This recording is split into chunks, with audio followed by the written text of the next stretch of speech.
Halo, kita ketemu lagi. Kali ini kita akan membahas tentang brute force.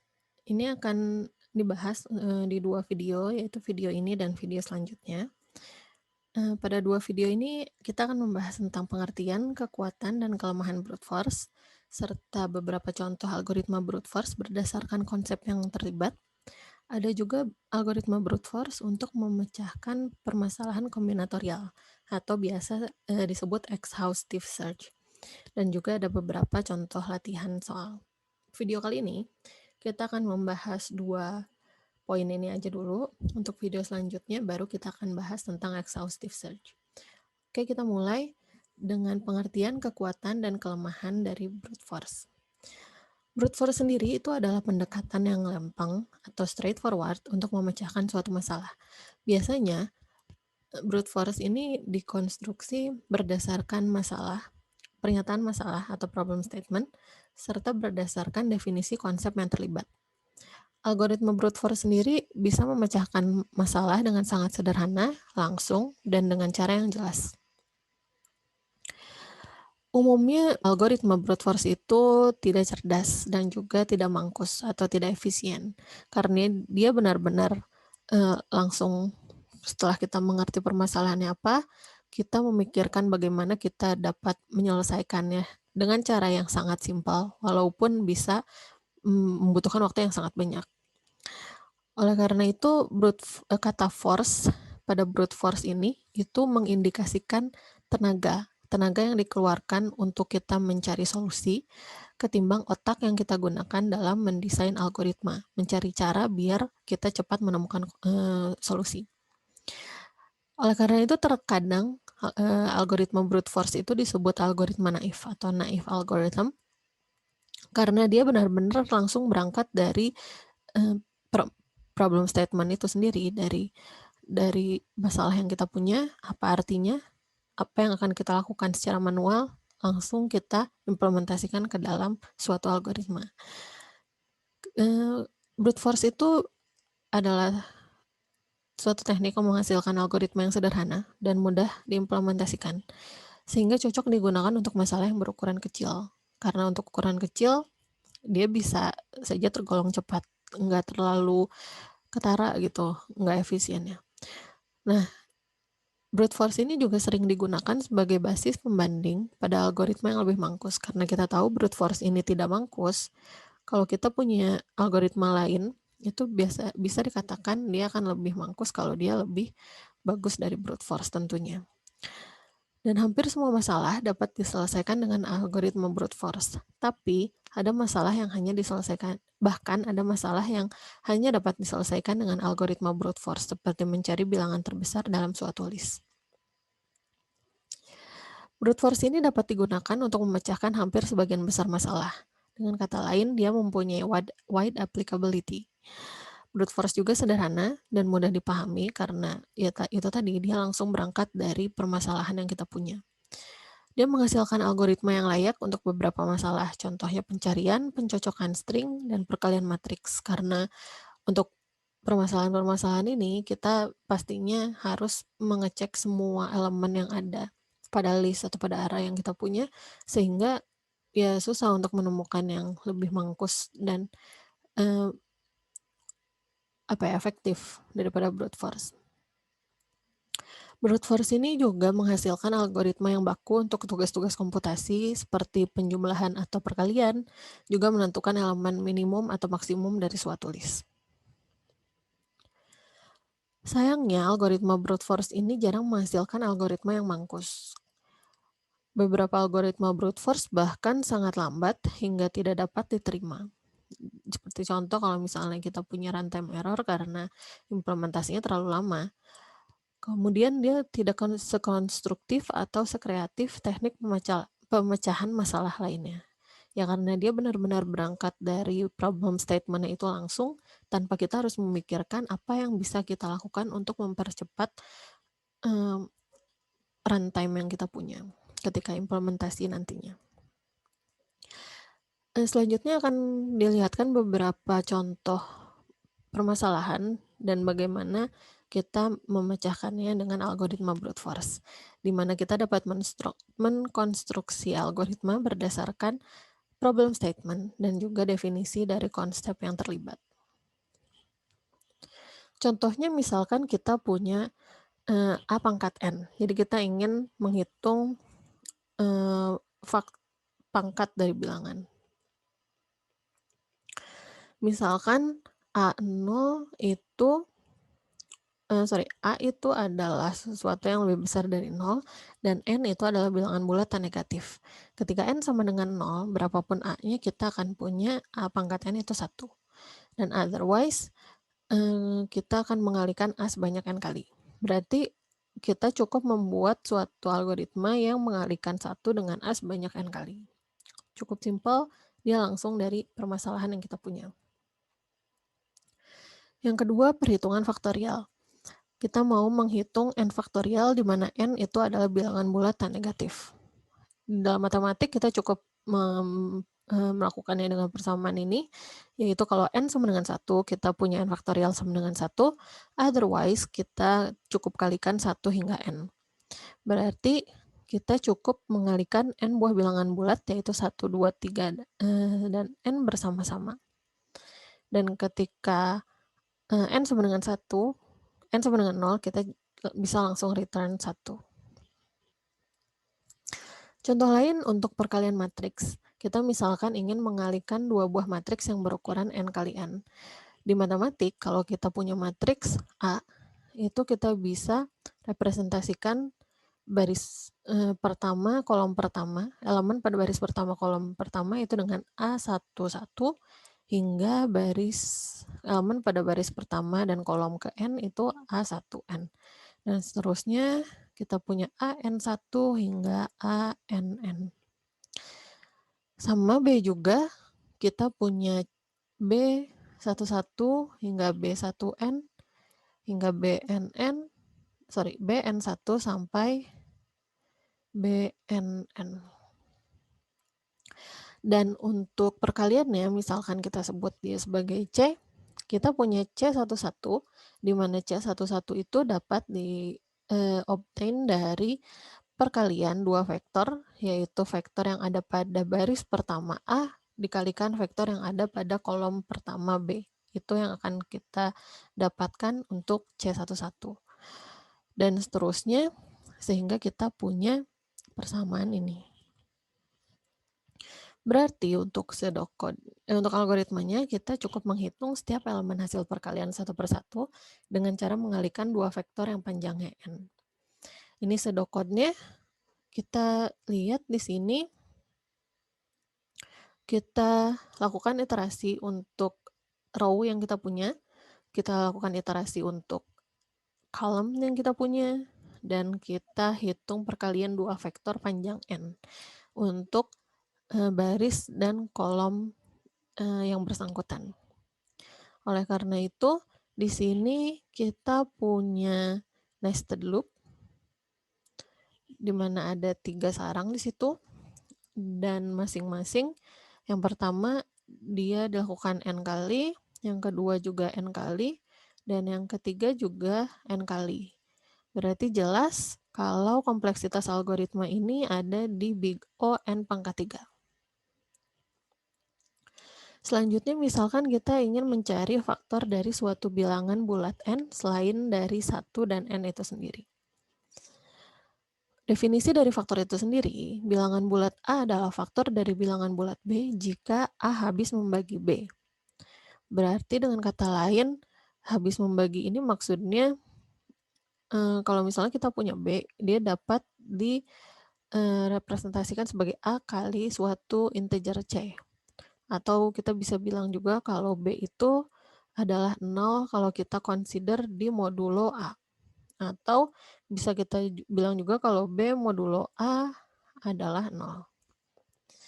Habis membagi B. Jadi contohnya kalau kita punya 12 sebagai N, maka yang kita inginkan adalah penulisan faktor 2, 3, 4, dan juga 6. Karena selain 1 dan N itu sendiri. Oke, berarti intinya kita harus cek satu persatu bilangan dari 2 hingga n-1. Apakah bilangan tersebut habis membagi n atau enggak. Untuk pseudocode-nya kita bisa lihat di sini. Kita pertama cukup cek satu sebenarnya udah jelas enggak ya. Jadi kita langsung bisa ke K sama dengan 2 sampai n-1. Kita cek apakah K habis membagi n atau enggak. Kalau iya kita write K, kalau enggak berarti kita langsung cek bilangan selanjutnya. Di sini kita lihat ada loop 1 dan dia dipanggil sebanyak n-2 kali. Jadi jelas kalau algoritma ini ada di big O N. Selanjutnya misalkan kita ingin mencari elemen terbesar, di mana diberikan sebuah himpunan yang beranggotakan n buah bilangan bulat, di mana bilangan-bilangan bulat tersebut dinyatakan sebagai A1 sampai AN. Kita ingin cari elemen terbesar di dalam himpunan tersebut. Dengan cara manual pun kita pasti akan mengecek satu-satu kan, dari A1 sampai AN. Jadi kita bisa asumsikan A1 itu adalah yang terbesar, kemudian kita compare max dengan A2. Kalau misalnya A2 lebih besar, berarti kita update nilai max dan seterusnya sampai kita cek sampai ke AN. Berarti algoritmanya simple, kita cukup cek algoritma satu persatu, bilangan dari A1 hingga AN, dan selalu ingat bilangan terbesar yang pernah dicek. Untuk pseudocode-nya sama seperti tadi, A1 kita asumsikan sebagai maksimum dulu, kemudian kita cek dari A2 sampai AN, apakah ada yang lebih besar dari maksimum dari max atau enggak. Kalau ada berarti kita update max-nya. Kalau nggak ada kita beranjak ke bilangan selanjutnya. Untuk kompleksitasnya sendiri di sini kita punya satu loop, di mana loop ini akan diulang sebanyak n-1 kali. Sehingga kompleksitasnya sudah jelas ada di big O N.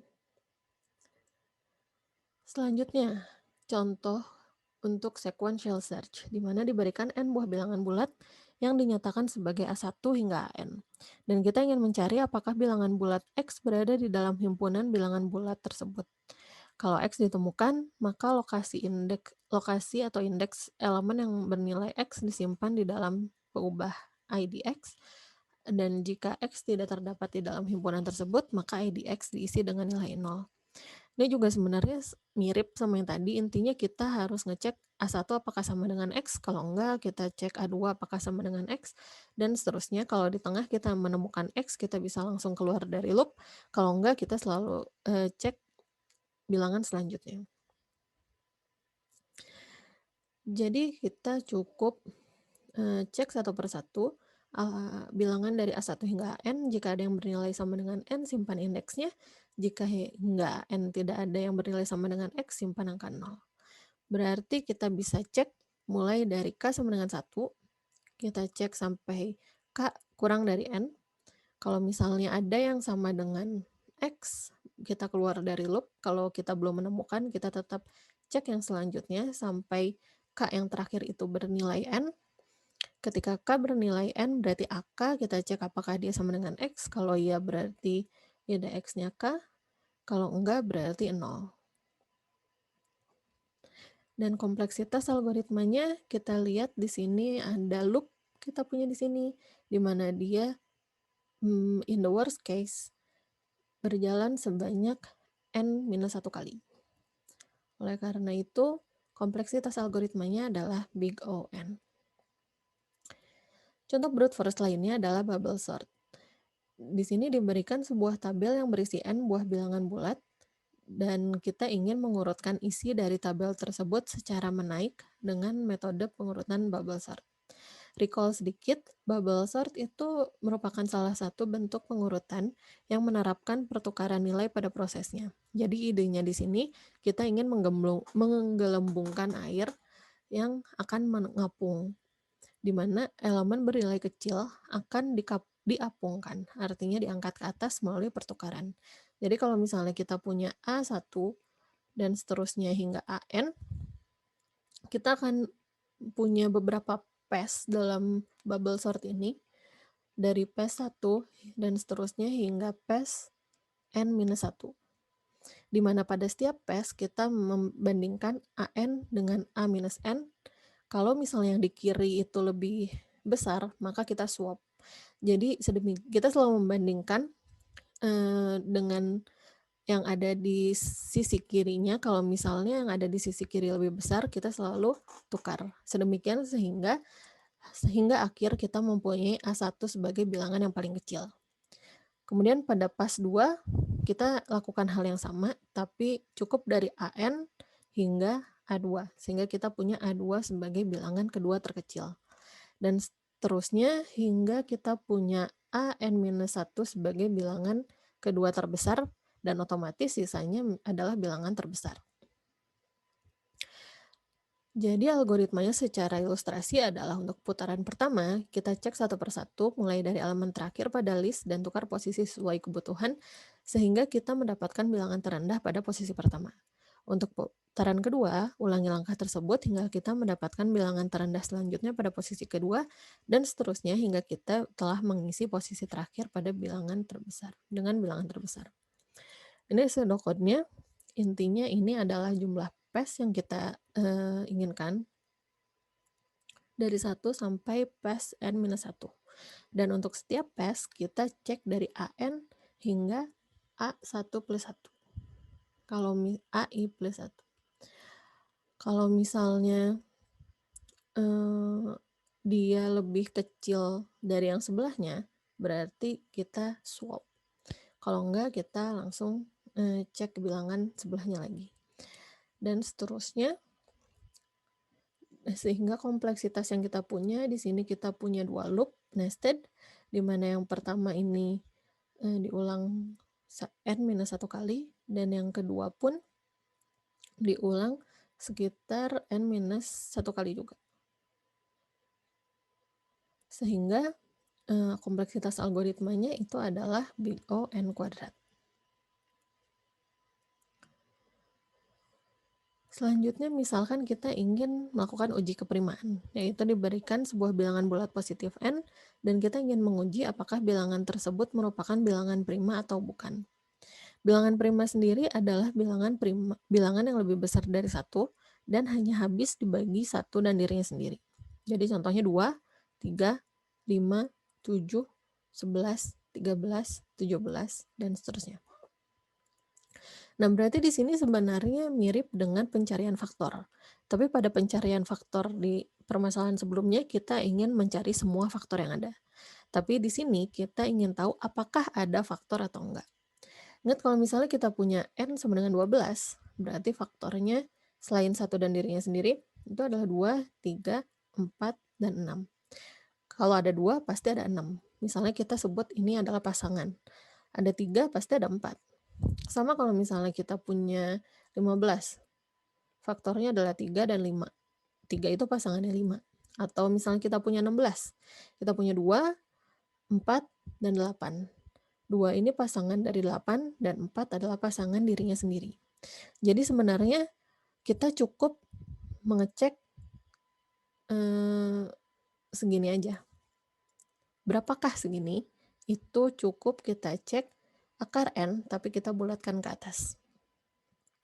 Jadi kita cukup ngecek dari 2 sampai akar N dibulatkan ke atas ini, apakah ada faktor dari N. Kalau ada ya berarti dia bukan bilangan prima. Kalau nggak ada berarti dia bilangan prima. Jadi intinya kalau N sama dengan 1, maka N bukan prima. Kalau N sama dengan 2, maka N prima. N sama dengan 2 ini kasus khusus. Kenapa? Karena kita tahu akar 2 itu adalah 2. Sedangkan tadi kan kita lihat, kalau misalnya 12, kita lihatnya 2, 3, 4, 6. Kita pengen yang ada di sini. Tapi kalau 2, dia cuma 2. Nggak ada apa-apa yang ada di sisinya. Karena itu dia termasuk kasus khusus. Nah, karena itu kita punya pseudocode seperti ini. Kalau X kurang dari 2 berarti dia bukan prima. Kalau misalnya X sama dengan 2 berarti dia prima. Kalau lebih dari itu, kita cek bilangan dari akar X dibulatkan ke atas hingga Y sama dengan 2, kita cek apakah Y adalah faktor dari X atau bukan. Kalau ya berarti X bukan prima, kalau bukan hingga Y sama dengan 2 berarti Y prima. Sehingga kita return tes yang kita punya. Kompleksitas algoritma ini kita lihat loop yang ada di sini. Di sini kita punya loopnya di sini, di mana in the worst case dia diulang sebanyak akar X dibuatkan ke atas kali. Sehingga dia ada di big O(n). Selanjutnya yang terakhir adalah menghitung nilai polinom. Misalkan kita ingin menghitung nilai polinom Px untuk X sama dengan X0. Ya, seperti yang kita biasa lakukan ketika menghitung polinom secara manual, pastinya kita perlu menghitung ini, kemudian ditambahkan dengan ini, dan seterusnya hingga ditambahkan dengan A0. Untuk perkalian yang ada di sini sendiri, kita cukup mengalikan AN dengan X sebanyak N kali. Ya kan? Berarti untuk pseudocode-nya kita bisa mulai P sebagai result itu 0 dulu karena kita belum melakukan penambahan sama sekali. Kemudian kita cek untuk setiap koefisien yang ada atau pangkat yang ada dimulai dari pangkat N hingga pangkat 0. Kita hitung X pangkat I-nya dulu dengan cara mengalikan 1 dengan X0 sebanyak N kali. Atau sebanyak I kali. Dan setelah itu baru kita kalikan koefisiennya, AI, dan kita tambahkan dengan apa yang kita punya sampai saat ini. Sehingga pada akhirnya kita punya P sebagai akhir. Dan kompleksitas algoritma ini kita bisa lihat loopnya. Di sini kita punya 2 loop, outer and inner, di mana outer loop diulang sebanyak n plus 1 kali, dan inner loop dari 1 sampai I, di mana I itu bisa sampai N, berarti dia N kali. Berarti jelas kompleksitas algoritmanya itu adalah big O N kuadrat. Sekian saja video kali ini. Untuk pembahasan brute force selanjutnya itu adalah exhaustive search yang akan dijelaskan pada video selanjutnya. Sampai bertemu lagi.